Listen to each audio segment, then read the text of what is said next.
আচ্ছা, মীন রাশির যে চারিত্রিক বৈশিষ্ট্যটা আগে শোনো। জনধন সুখ ভক্ত্যা মৈথুনাদি প্রসক্ত উদর সম শরীর বস্তু লাভল্প মেধা অভিভবতী স্বপত্ন্যা স্ত্রীজয়ী চারুকেশো ধৃতি নিধি ধনৌ ভোগী পণ্ডিত মীন রাশি। কিছু গোপন রোগ ব্যাধি মাথা চাড়া দেবে, এই হচ্ছে শরীর স্বাস্থ্য। গোপন রোগ ব্যাধি মানে গোপন বলতে গুপ্ত রোগ, দীর্ঘমেয়াদী রোগ, হ্যাঁ, সেগুলো শরীরের ভেতর তৈরি হচ্ছে, এইটা ফিল উনি পাবেন, বা যাদের আছে প্রকাশটা একটু বেশি পরিমাণ দেখা দেবে। আচ্ছা, এই সময়কালে। আচ্ছা, আচ্ছা, এর সমাধান খুঁজবো অবশ্যই। সঞ্চয়ের জায়গা, অর্থ সঞ্চয়ের জায়গাটা এখন কেমন আছে? না, ভালো নেই। আধ্যাত্মিক প্রতিকারই আমরা দিই, যেখানে প্রায়শ্চিত্ত, নিজের ভুল সংস্কার, সেটাকে আমি নিজে দূর করতে চাইছি কিন্তু আমি পারছি না, আমার দ্বারা কুলিয়ে উঠছে না। প্রতিকার কি করে? আমাকে সেই সংস্কারটা অতিক্রম, মানে বাজে সংস্কারটাকে অতিক্রম করে ভালো সংস্কার নিয়ে আসার ক্ষেত্রে সেই ঈশ্বরীয় কৃপাটা প্রতিকারের যে মাধ্যমে আর কি, সেটা আমার মধ্যে ভালো সংস্কার নিয়ে আসতে সহযোগিতা করে। এই জায়গা থেকেই কিন্তু আমরা কর্মটাকে বদলাই, কর্মটাকে বদলে ফেলে তার ফলটাকে আপনার জীবনে বদলানোর কাজটা আমরা এইভাবে করি। যাদের জন্মকুণ্ডলিতে অষ্টম ঘরে বুধ বসে আছে, জন্মকুণ্ডলিতে এবারে গোচরে আমরা কি বললাম, সুইচটা ওখানে আছে, আলোটা জ্বলবে এখানে, কথাটা বুঝলে? ঠিক। এবারে আলোটা জ্বলে উঠলো, তার মানে কি এখানেও অষ্টমে বুধ চলে আসছে সপ্তমপতি, সেখানেও কিন্তু আছে। তাদের ক্ষেত্রে এই যে দাম্পত্যের সমস্যাটা বৃদ্ধি পাবে।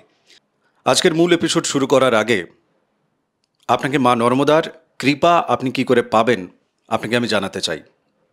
আপনি যদি প্রতিদিন ত্রিকাল এই নর্মদাষ্টকম পাঠ করেন, আপনি মায়ের কৃপা পাবেনই পাবেন, মায়ের কৃপা আপনার উপর বর্ষিত হবে। ফ্রি অফ কস্ট নর্মদাষ্টকম পাওয়ার জন্য হোয়াটসঅ্যাপে আপনি আমাকে লিখুন আপনার নাম এবং ঠিকানা দিয়ে, যে পিডিএফ বই চাই, আমি আপনাকে পাঠিয়ে দেবো সঙ্গে সঙ্গে। এই পিডিএফ বই আপনি প্রতিদিন 5 জনকে শেয়ার করুন। আর যারা নর্মদাষ্টকম পাঠ চক্রে অনলাইনের মাধ্যমে জয়েন করতে চান ফ্রি অফ কস্ট, তারাও আমাকে হোয়াটসঅ্যাপে লিখবেন। আসুন আজকের মূল এপিসোড শুরু করা যাক। নমস্কার, নর্মদে হার। শিবকন্যা মা নর্মদাকে প্রণাম জানিয়ে শুরু করছি আজকের এই এপিসোড। এর আগে বহু এপিসোড আপনি দেখেছেন আমার এই চ্যানেলে। আজকের এই এপিসোড আমি আপনাকে কথা দিচ্ছি, আপনার ভেতরটাকে আপনাকে চেনাবে। জ্যোতিষের এপিসোড দেখতে দেখতে মানুষের মনের ভেতর অনেক ভাবনা চলে। তিনি নিজেকে ভাবতে শুরু করেন ভাগ্যবান, আবার তিনি কখনো সেই ভাগ্যবান মানুষটি তার জীবন যে খুব খারাপ, তিনি একজন হতভাগ্য, তিনি ছন্ন ছাড়া, তিনি ঈশ্বরের কৃপা থেকে দূরে আছেন, তার ভাগ্যের পরিহাসে তার জীবনে নানান বিড়ম্বনা চলছে, এমন ভাবনাও কিন্তু সেই একই মানুষের মধ্যেই আসে। কেন এমনটা আসে? গ্রহদের গোচরকালীন যে ফলাফল, সেই ফলাফলের জায়গা থেকেই কিন্তু মানুষের মধ্যে এই ভাবনার যে পরিবর্তন তা কিন্তু ঘটতে থাকে। আজকের এপিসোড আরও ভেতরে ঢুকবো, আরও সহজভাবে কথা বলবো। তার আগে আপনার কাছে আমার বিনম্র অনুরোধ, চ্যানেল সাবস্ক্রাইব করুন। চলুন আমরা আলোচনায় যাই। অক্টোবর মাসের আমরা এখানে দেখতে পাচ্ছি যে কালপুরুষ চক্র, সেখানে 12টি যে ঘর, 12টি ভাবে বিভিন্ন গ্রহের অবস্থান। আপনার জন্মছকের সাথে যদি এই গ্রহের বর্তমান যে অবস্থান আপনার জন্মছকের সাথে যদি মিলে যায়, যেমন ধরুন এখন অষ্টমে বুধ এবং মঙ্গল বসে আছে, আপনার জন্মছকে অষ্টমে বুধ বা মঙ্গল আছে, বা শুধু মঙ্গল আছে, তাহলে বর্তমান যে কথাগুলি গোবিন্দবাবু বলবেন আপনাদেরকে, আপনার জীবনের সাথে তা কিন্তু হুবহু মিলবে। কতটা? 100%? না, মোটামুটি 60-70% আপনার সাথে মিলবে। বাকিটা দেখতে গেলে আপনার জন্মছকের প্রয়োজন আছে। গোবিন্দদা, আজকের এই এপিসোডে তোমাকে স্বাগত জানাই। নমস্কার সবাইকে। আজকের মীন রাশি, মীন লগ্নের জাতক জাতিকাদের আলোচনার শুরুতে একেবারে এনাদের জীবনের যে প্রকৃতি, এনাদের জীবনের যে লক্ষ্য, এনাদের জীবনের যে বৈশিষ্ট্য, যা যারা জ্যোতিষবিদ্যা তৈরি করেছেন তারা কি বলেছেন শাস্ত্রসম্মতভাবে নারী এবং পুরুষ বিশেষে, আপনার কাছ থেকে আমি একটু শুনবো। আচ্ছা ভাই, প্রথমে পুরুষ বলি, এক একটা বলতে হবে তো। বেশ প্রথমে পুরুষেরটা বলি। বেশ। যদি মীন রাশির হন, এখানে দুটো জিনিস নির্ভর করে, একটা হচ্ছে রাশি, আবার একটা লগ্ন। আমরা যেহেতু রাশি এবং লগ্ন লিখে রেখেছি, রাশির কিন্তু কিছুটা আলাদা, লগ্নের কিছুটা আলাদা হয়। সেই ক্ষেত্রে আমি মীন রাশিটা নিয়ে প্রথমেই বলি, তারপর প্রয়োজন বোধে এগাবো।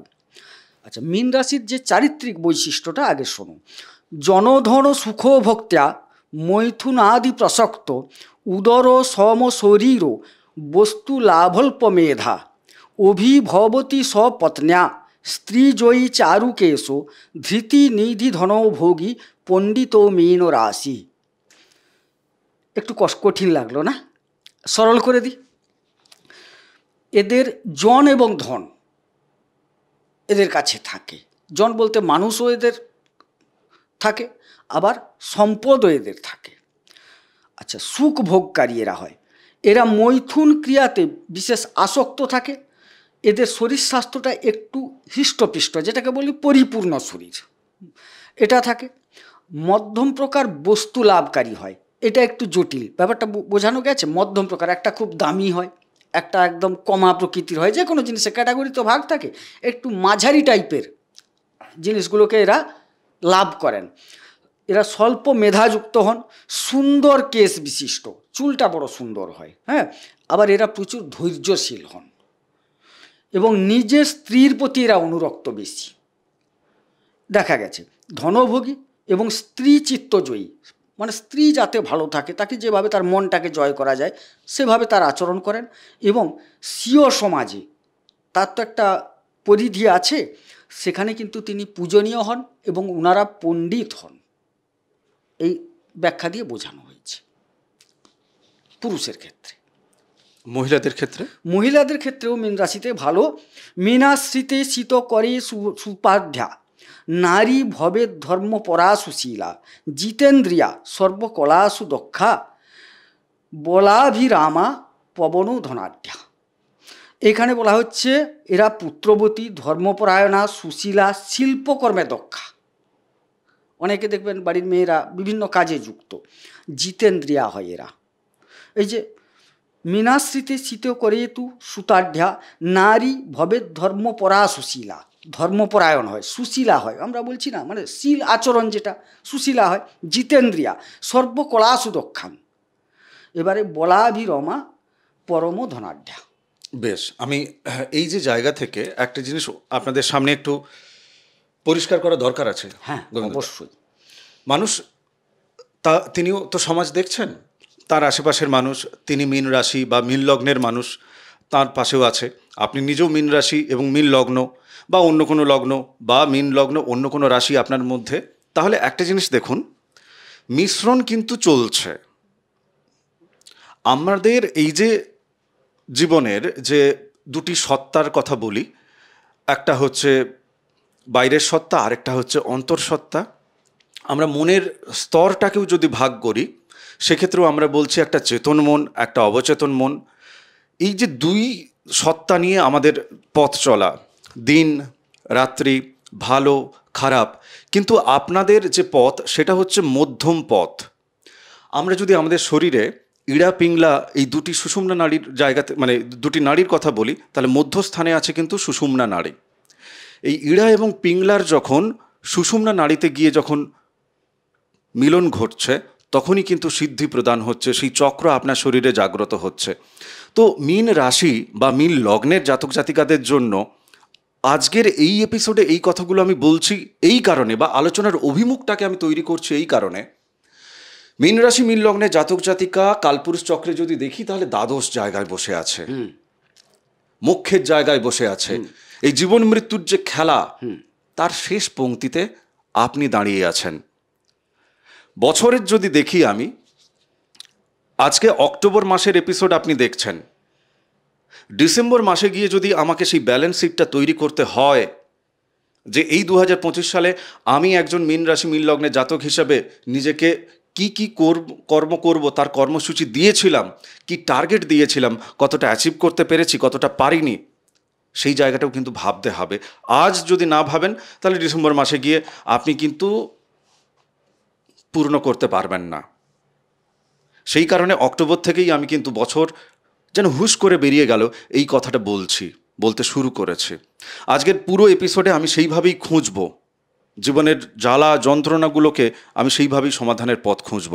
আশা করি আপনি এখানে যে শাস্ত্রসম্মত জায়গা থেকে যা শুনলেন তার সাথে আপনার মিল পেয়েছেন, এবং হয়ে ওঠার যে প্রয়াস সেটাও আপনি বোধহয় জীবনে একটা সাড়া পাচ্ছেন আজকের এই এপিসোডে এতটুকু পর্যন্ত।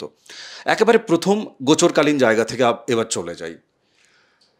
আমি দেখতে পাচ্ছি যে লগ্নে এখন শনি অবস্থান করছেন, তো ওনাদের মন মানসিকতা এবং শরীরের জায়গা 1 নম্বরের প্রশ্ন উত্তরের মতো করে পুরো 12টা প্রশ্ন উত্তর কমপ্লিট করছি। মন মানসিকতা এবং ওনাদের শারীরিক জায়গা থেকে আপনি কি অবস্থান দেখছেন এখন? একটু লেজি থাকবেন আচ্ছা প্রথমত। আচ্ছা আচ্ছা, মন মানসিকতা খারাপ থাকবে না, কিন্তু দৈহিকভাবে একটু অলস ভাব ওনাদের থাকবে। আচ্ছা। এক, আর কিছু গোপন রোগ ব্যাধি মাথা চাড়া দেবে। এই হচ্ছে শরীর স্বাস্থ্য। গোপন রোগ ব্যাধি মানে গোপন বলতে গুপ্ত রোগ, দীর্ঘমেয়াদী রোগ, হ্যাঁ, সেগুলো শরীরের ভেতর তৈরি হচ্ছে, এইটা ফিল উনি পাবেন, বা যাদের আছে প্রকাশটা একটু বেশি পরিমাণ দেখা দেবে। আচ্ছা, এই সময়কালে। আচ্ছা হ্যাঁ, আচ্ছা, এর সমাধান খুঁজবো অবশ্যই। সঞ্চয়ের জায়গা, অর্থ সঞ্চয়ের জায়গাটা এখন কেমন আছে? না, ভালো নেই। অক্টোবর মাসে সঞ্চয়াধিপতি অষ্টমে, সুতরাং সঞ্চয়টা ধ্বংস হবে। হ্যাঁ, সঞ্চয়টা হাতের থেকে বেরিয়ে যাচ্ছে। সঞ্চয়টা বরং খরচ হবে। ধ্বংস বলতে এখানে খরচ হয়ে যাচ্ছে। মানে ব্যয় তাহলে ওনাদের বেড়ে গেছে, ব্যয় বেড়ে যাবে। বেশ। আচ্ছা, তৃতীয় ঘর থেকে কি দেখছো? ওটা হচ্ছে ভ্রাতা, পরাক্রম, সাহস, বল, বিক্রম। এই মুহূর্তে কিন্তু খুব একটা ভালো নেই। তো অক্টোবরের 8 তারিখের পর থেকে এটা কিন্তু উন্নতি ঘটবে। হ্যাঁ। আচ্ছা, পারিবারিক জায়গা 18 তারিখ পর্যন্ত খুব ভালো, তারপরে কিন্তু কিঞ্চিত খারাপের দিকে যাচ্ছে, কারণ পরিবারের অধিপতি বুধ অষ্টমে থাকছেন আর বৃহস্পতির মতো শুভগ্রহ তিনি বেরিয়ে যাচ্ছেন 18 তারিখ। আচ্ছা, তাহলে অধিপতি অষ্টমে মানে খারাপ, আর বৃহস্পতি সেটাকে কন্ট্রোল করছিলেন, তিনি 18 তারিখ চলে যাচ্ছেন। তো তাহলে পারিবারিকভাবে এই যে মনোমালিন্যতা যদি থাকে, মনের দূরত্বতা যদি থাকে, সেটা মেটানোর যদি প্রয়াস উনি করেন, তাহলে ওনাকে কবে করতে হবে? না, আগে থেকে প্রস্তুতিটা আগে থেকে, মানে 18 তারিখের আগে ওনাকে মিটিয়ে ফেলতে চাইলে মিটে যাবে, কিন্তু হ্যাঁ, পারিবারিক ঝুট ঝামেলা যেটুকু আছে আপনি যদি বসে মেটাতে চান 18 অক্টোবরের আগে আপনি মিটিয়ে নিতে হবে। আচ্ছা, পঞ্চম স্থানে আমরা দেখতে পাচ্ছি বৃহস্পতির অবস্থান হতে চলেছে। তো এই জায়গা থেকে সফলতা বলুন, পড়াশুনো বলুন, প্রেম বলুন, 3টে প্রশ্ন একসাথে আপনার কাছে। ভালোর দিকে যাচ্ছে সব। বাহ। কারণ পঞ্চমাধিপতি তো নিশ্চিত মিনে না হলে আমরা রাশি আলোচনা করব না। একদম তাই। আচ্ছা, এবারে পঞ্চমে বৃহস্পতি ঢুকছেন এবং সেখানে তিনি প্রথমে তুঙ্গি তারপর উচ্চ থাকবেন। বুঝতেই পেরেছেন, তার একদম সাবলীল ঘর, আনন্দময় ঘর, উচ্চস্থল, তুঙ্গস্থল। তাইলে এক্ষেত্র থেকে যা যা বিচার করা হয় সেগুলো খুব পরিপূর্ণভাবে প্রকাশ, বিকাশ, লাভ সবই ঘটবে। প্রেম ভালো হবে, উচ্চশিক্ষার ক্ষেত্র খুব ভালো। আচ্ছা, যারা সন্তান নিতে চাইছেন সেটা খুব উপযুক্ত সময়, বোঝা গেল। আর সাফল্য আসবে, সাফল্য ধরা দেবে এখানে, জীবনে সাফল্য আসবে। হ্যাঁ, সাফল্য আসবে। বাহ। এই সাফল্য ওনাকে, ধরুন যাদের বৃহস্পতি বক্রী আছে বা যাদের বৃহস্পতি একটু দুর্বল, প্রাজ্ঞ, তাদের জীবনে এই সফলতা যতটা তুমি বলছো ততটা কি তারা ফিল করতে পারবে, তাদের জীবন কি দেখতে পাবে? না, এটা তো হচ্ছে নিয়ম। গোচরে বৃহস্পতি ধরুন তুঙ্গি হয়ে যাচ্ছেন, বেশ, আপনার জন্মকুণ্ডলিতে বৃহস্পতি নিচস্থ, তাইলে তো সেই ফলটা পাবেন না। কেমন ফল পাবে সেক্ষেত্রে? তখন একটা মধ্যম ফল পাবেন। কুণ্ডলী থেকে একটা ফল আসছে, গোচর থেকে একটা ফল আসছে। একটু গল্পের আকারে ভাই ছোট্ট করে বোঝাই। আচ্ছা, আমাকে যদি ভীম সাজানো হয় মানাবে না? তোমাকে আমি বলি মানাবে না কোনোদিন। কেন মানাবে না? না, অরিজিনালটা হচ্ছে লগ্ন কুণ্ডলী, মানে আমি এবারে আমাকে তুমি জামা কাপড় চাপিয়ে দিলে, মানে গোচর ঘুরছে, ভালো জামা কাপড় ভীমের পরিয়ে দিলে, গদা একটা ধরিয়ে দিলে, আমি ভীমের চরিত্রে রোল হয়তো ভালো বলছি, কিন্তু প্রকৃতপক্ষে কি মানানসই হচ্ছে বিষয়টা? না, মানে বাইরের যে দেহ, ভীমের যে বিশাল দেহ, তার যে মানে শক্তিধর তিনি, তো তোমাকে দেখে তো সেটা মনেই হবে না, মনে হবে না। না। সেরকম যে একদম অরিজিনালিটি লুকিয়ে আছে লগ্নকুণ্ডলিতে, সেটা প্রকাশ পাবে গোচরে এসে। তুমি অসাধারণ উদাহরণ দিলে, ক্যা বাত হ্যায়। রোগ রিপু ঋণের জায়গাটা তুমি কেমন দেখছো? না, ভালো নয়। কেতু বসে আছে ষষ্ঠে। আচ্ছা, কেতু কিন্তু একটু চেপে রাখে সব কিছু। আপনার কিছু রোগকে চেপে রাখবে, চাপা রোগ যেটা। আর বিশেষ করে শুক্র থাকছে এই ষষ্ঠে, বিশেষ করে শুক্র ঘটিত পুরুষদের ক্ষেত্রে, মেয়েদের ক্ষেত্রেও, মেয়েদের নিজস্ব কিছু রোগ থাকে, তো সেই রোগগুলো গুপ্তভাবে কিন্তু দানা বাঁধবে এই সময়কালে। আবার এই শুক্র বেরিয়ে যাবে সেটা 8 তারিখ অক্টোবরের, তখন কিঞ্চিত হালকা হবে। 8 তারিখ পর্যন্ত, মানে আগে থেকে শুরু হয়ে গেছে, 8 তারিখ অক্টোবরের পর্যন্ত এগুলো কিন্তু ভেতরে তৈরি হতে চলেছে। আচ্ছা, এই ক্ষেত্রে তুমি আমাকে এটা বলো, এনাদের খাওয়া দাওয়া কেমন করা উচিত? এই রোগ যে দানা বাঁধছে, রোগ যাতে বেশি দানা না বাঁধতে পারে, গাইনোকোলজিক্যাল যে রোগ, সমস্ত যৌন সংক্রান্ত রোগ, তার কথাই আমরা বলছি। সেটার জন্য এনাদের খাওয়া দাওয়া বা কেমন এই মুহূর্তে অভ্যেস হওয়া দরকার, দু একটা বলো, কেননা বেশি বললে পেরে উঠবে না। না, আমি খালি ছোট্ট করে তার আগে একটু বলবি, খাওয়া দাওয়াটা আমরা দ্বিতীয় ঘর থেকে আলোচনা করি। না, আমি এই রোগ প্রতিরোধের জন্য খাওয়া দাওয়ার কথা জিজ্ঞেস করছি। প্রথমত দ্বিতীয় ঘর থেকে আলোচনা করি, তার অধিপতি মঙ্গল অষ্টমে, তার মানে রিচ বর্জন করুন প্রথম। কারণ এটা তো প্রথম একদম, যে মানে আপনি রিচ খাবার হজম করতে পারবেন না, হ্যাঁ, এটা বর্জন করুন। তারপর যেটাকে আমরা ফাস্ট ফুড জাতীয় খাবার বলি, মানে শুক্র ফ্যাশনেবল খাবার, ঠিক ঠিক ঠিক, ফ্যাশনেবল খাবার, হ্যাঁ, সেই জায়গাটাকে একটু বর্জন করা ভালো। বরং সেই খাবার খেলেই বরং আরো বেশি করে রোগটার দানা বাঁধবে, কেননা কেতুর সাথে শুক্র বসে আছে কিন্তু, সেই জন্যই, আর মঙ্গল কমজোরি। আপনি একটু সাদা খাবার খাওয়া শুরু করুন, সেদ্ধ সেদ্ধ খাবার নাকি, হ্যাঁ, মানে একটু কম মশলা। তারপর ফাস্ট ফুডটাকে একটু অ্যাভয়েড করা ভালো। বেশ, যদিও দুর্গাপূজা চলবে, দুধ খেতে পারে এখন, দুধ ঘি, হ্যাঁ দুধ খাওয়া যেতে পারে, তবে আমি ফাস্ট ফুডটাকে মূলত বাধা দিচ্ছি। আচ্ছা, দুধকে কে রিপ্রেজেন্ট করে, কোন গ্রহ? চন্দ্র রিপ্রেজেন্ট করে। চন্দ্র রিপ্রেজেন্ট করে, চন্দ্র তো একদম লগ্নে বা রাশিতে। ঘি কে রিপ্রেজেন্ট? ঘিটা আবার সেখান থেকে শুক্রে চলে যায়। তাহলে ঘি তো খাওয়া এখন যাবে না। না, ঘিটা এটা উগ্র, কিন্তু ঘিটা মনে করবে উগ্র জিনিসটা। ঘি হজম, দুধ হজম করা অনেকটা সহজ। না, আমি এখান থেকে দেখছি, জেনারেল কথাবার্তা বলতে চাইছি না, ওখানেই বলছি আমি। এখানে শুক্র যেহেতু বসে আছে, তারপরে ঘিটা তাহলে বর্জন করা উচিত। বর্জন করা উচিত। ফল তো খেতে পারে, হ্যাঁ ফল খেতে পারে। শরীর যাদের ফিল করাচ্ছে যে না ভেতরে কিছু একটা চলছে গাইনোকোলজিক্যাল, ঠিক আছে, তো কোমরের কিছু একটা চলছে, আশেপাশে চলছে কিছু একটা, তারা কিন্তু সাদা খাবারের দিকে চলে যান। আরো একটু বলে নি, হ্যাঁ প্লিজ, চটপট। আচ্ছা, অনেক সময় আমাদের দেখবে ওই নার্ভের মধ্যে জার্ম করে যায় না একটু, ওই মেদ জাতীয় কি বলে, ফ্যাট করে, তো এটা ঘি থেকে তো অনেকটা আসে ওইগুলা। আর কেতু বসে আছে, দেখবে কেতু গুপ্তভাবে ওখানে কিন্তু জমা করতে পারি। আচ্ছা, এটা কিন্তু বোঝা যাবে না, হট করে এই রোগটা বোঝা যায় না, কিন্তু তৈরি হয়ে যাচ্ছে খুব গোপনে, সন্তর্পণে সৃষ্টি হচ্ছে, এগুলো ঘটবে এখান থেকে। সপ্তমে শুক্র চলে আসবে, সেটার জন্য আমরা সপ্তমেও শুক্রটা লিখে রেখেছি এক্ষেত্রে।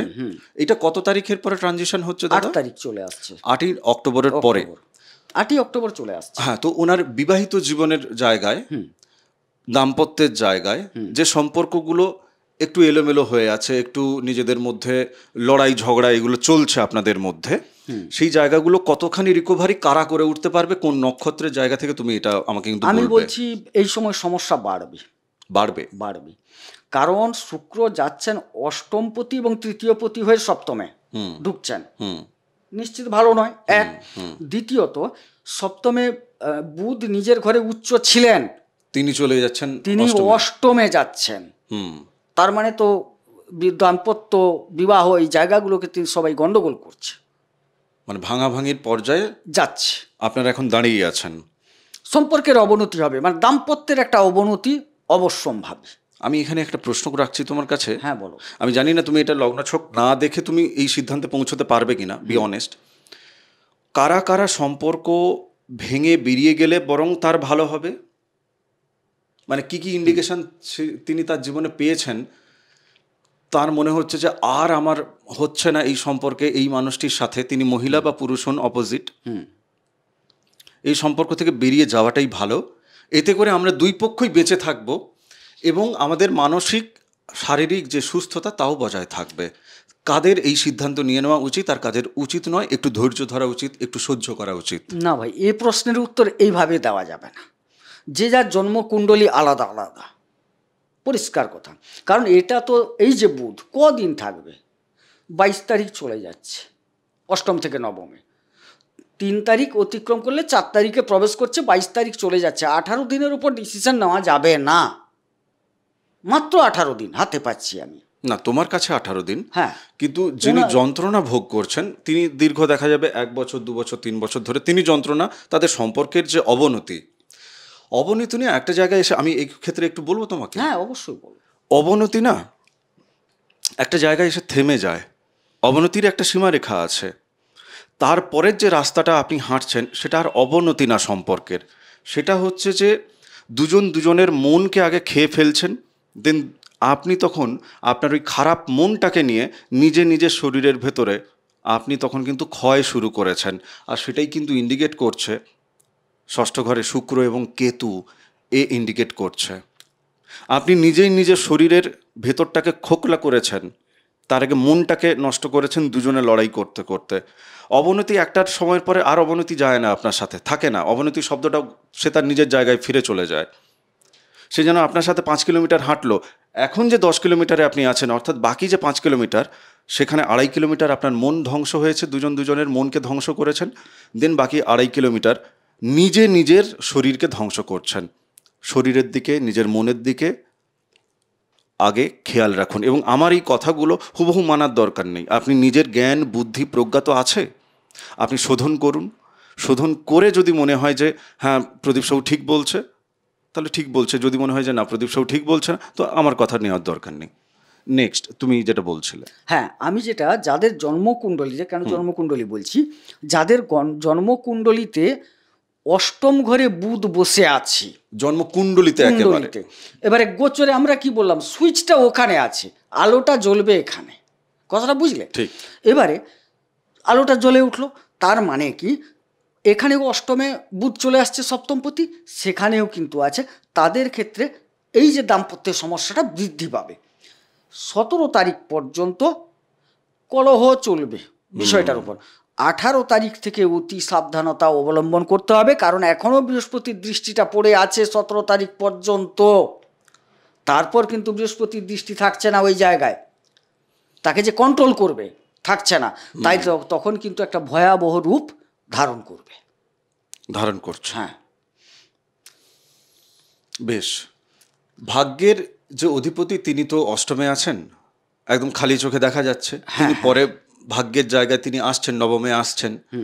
তো যাদের ধরুন ভাগ্যের জায়গা থেকে উন্নতি হওয়ার কথা, তাদের কবে থেকে ভাগ্য উন্নতি হতে শুরু করবে? 28 তারিখ থেকে। 28 তারিখের আগে অনেক সমস্যা আছে ওনাদের। 28 তারিখ থেকে আর্থিক ক্ষয়ক্ষতি প্রবল। না, 28 তারিখের আগে না, 28 তারিখ থেকে। 28 তারিখের আগে বলছি। 28 তারিখের পর উনি ভাগ্যস্থলে ঢুকে যাচ্ছেন, তার আগে অষ্টমে থাকছেন। মারক ধ্বংস, ক্ষয়ক্ষতি, অপবাদ, অপযশ। শ্বশুরবাড়ির দিক থেকে একটা হয়তো অপমান অপবাদ পেয়ে যেতে পারেন শ্বশুরবাড়ির তরফ থেকে। আচ্ছা, এখানে খাদ্য থেকে কোনো ডিজিজ তৈরি হয়ে যেতে পারে উনাদের, ছোটোখাটো অ্যাক্সিডেন্ট, রক্তপাত যোগ হতে পারে। সবচেয়ে বলবো উনাদের 17 থেকে 27 আগুন, ইলেকট্রিক, এই জাতীয় জায়গা থেকে খুব সাবধানতা অবলম্বন করা উচিত। 17 থেকে 27 27 অক্টোবর, এই আমি সময়টা। পুরো মাসটা বলবো যে অক্টোবরের একটা 17-18 তারিখ থেকে চলবে, মানে মূলত 10 দিন। কেন বলছি, আগুনের সাথে আগুন বাতাস যুক্ত, এবং সেটা অষ্টম মারকে। এই কারণে আমি জোর দিয়ে বললাম আগুনের সাথে আগুন। রবি অগ্নিতত্ত্বের কারক। আচ্ছা, মঙ্গল একই অগ্নিতত্ত্বের। দুটো অগ্নিতত্ত্ব এক জায়গায় হচ্ছে, এবং রবি যে অগ্নিতত্ত্বটা সেটা এখানে নিচস্থ হওয়ার সুবাদে ধ্বংসের দিকে এগাবে, মানে আপনার ক্ষতির দিকে এগাবে। আচ্ছা গেল। এবারে এটা বায়ুর জায়গা, বায়ুতত্ত্বের জায়গা, সেই আগুনটা জোর জ্বলবে। অর্থাৎ এইখানে যে বললাম এতক্ষণ যে সম্পর্ক, মুক্ত সুখ সব চলে আসছে না, আগুনটা জ্বলবে এই সময়টায়। অনেকগুলো ক্ষয়ক্ষতি আছে এখানে, কিন্তু সাবধানতা অবলম্বন করতে হবে। শরীরের হিট বাড়ছে আপনাদের, পাশাপাশি যখন আপনারা পুজো পাঠ করতে বসছেন সেক্ষেত্রে মোমবাতি, ধূপ ইত্যাদি ইত্যাদি সেটাও সামলে রাখবেন। আর এমন কিছু খাবার দাবার খান বা এমন লাইফস্টাইল করুন যাতে শরীরটা বেশি ঠান্ডা থাকে, নইলে কিন্তু আপনাদের হাড়ের সমস্যা ইত্যাদি ইত্যাদি ওই জায়গা থেকে আরও বেশি কিন্তু মাথা চাড়া দেবে।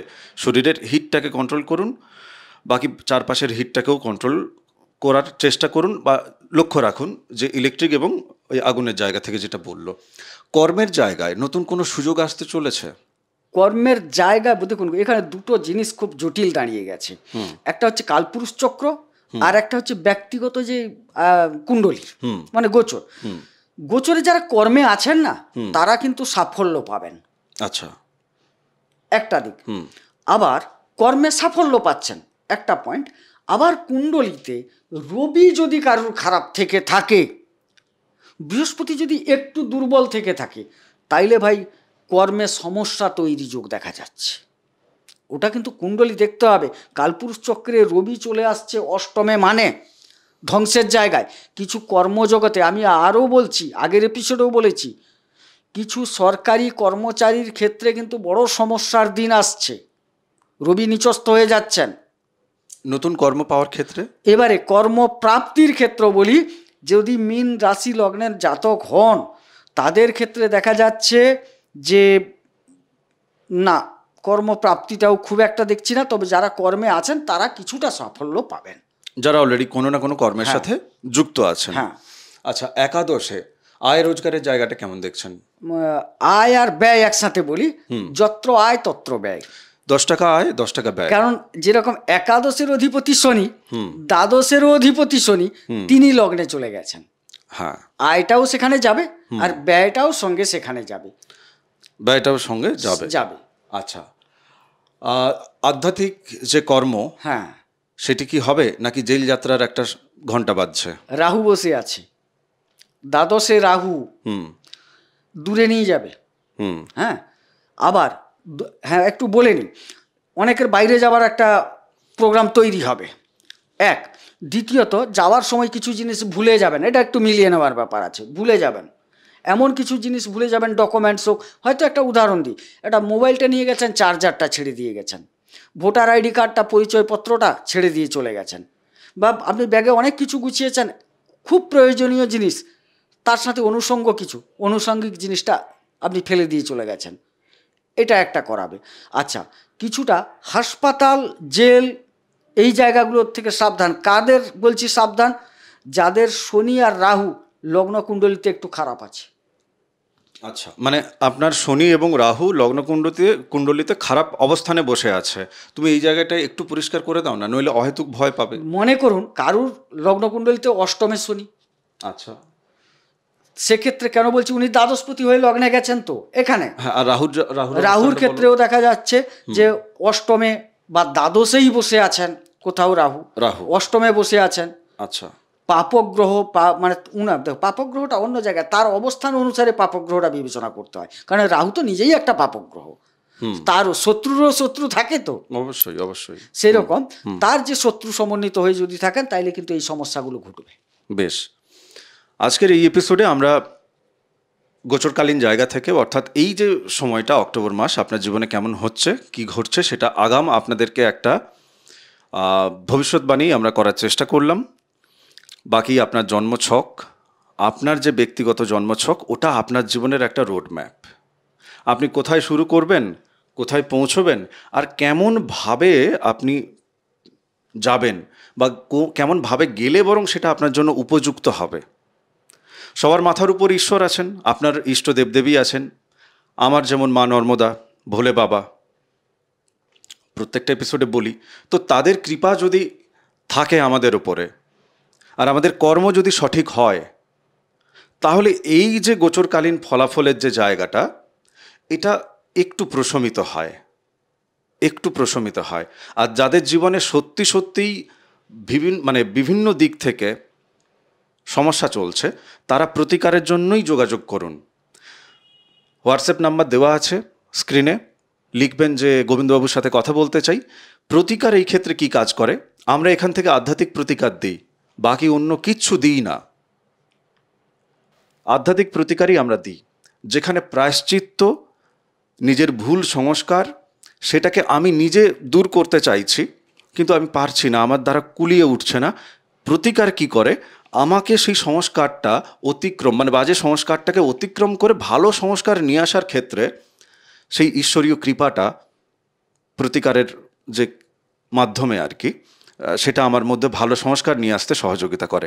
এই জায়গা থেকেই কিন্তু আমরা কর্মটাকে বদলাই, কর্মটাকে বদলে ফেলে তার ফলটাকে আপনার জীবনে বদলানোর কাজটা আমরা এইভাবে করি এখানে। তাই দেখবেন মানে যত এপিসোড আছে সেখানে না আমি এখানে লাফাচ্ছি হিরো, না জ্যোতিষী তিনি হিরো, এখানে সবার উপর যিনি হিরো তিনি হচ্ছেন ঈশ্বর, তিনি হচ্ছেন ইষ্টদেব দেবী।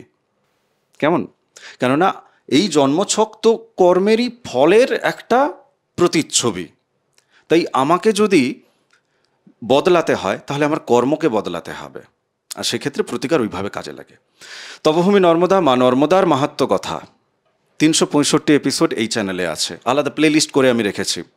আর আপনারা অনেকে মায়ের মাহাত্ম্য কথার পিডিএফ বইও নিচ্ছেন, আমার খুব ভালো লাগছে। আপনারা যখন কমেন্ট বক্সে লেখেন না নর্মদে হর হর হর মহাদেব, জয় শ্রীরাম, সত্যি কথা বলতে মন ভালো হয়ে যায়। একটু লিখবেন আর অডিও সিরিজ যেটা আছে ওটাও শুনবেন। ভালো থাকুন, সুস্থ থাকুন, ভক্তির পথে থাকুন। নমস্কার, নর্মদে হর। নর্মদে হর।